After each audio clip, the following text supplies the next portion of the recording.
আজকে আপনাদের সঙ্গে শেয়ার করব ইটালির বিভিন্ন যে ছোট ছোট গ্রাম রয়েছে, প্রভিন্স রয়েছে, সেখানে কীরকম ধরনের কালচার, সেখানকার পোশাক, সেখানকার খাওয়া দাওয়া এই সম্পর্কে। তো লাস্ট সানডে আমি চলে গেছিলাম আমার বাড়ির থেকে একটু দূরে পাহাড়ের ওপরে।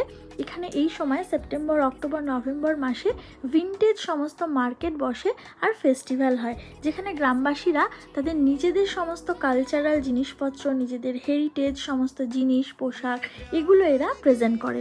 তো এখানে গিয়ে দেখলাম যেখানে রয়েছে, এখানে পোশাক যেগুলো ফেস্টিভ্যালের সময় ইউজ হয়, মেনলি এগুলো কার্নিভালের সময় ইউজ হয়। এই ধরনের যে ভিনটেজ পোশাকগুলো, এগুলো বিক্রি হয় না, এগুলো জাস্ট শো হয় এভাবে। তো এরা এখানে প্রদর্শন করছে।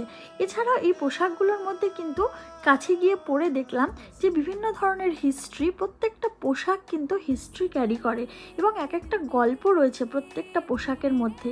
তো আমার তো দেখে ভীষণ ভালো লাগলো, তাই এটা আপনাদের সবার সঙ্গে শেয়ার করলাম। এই ফেস্টিভ্যাল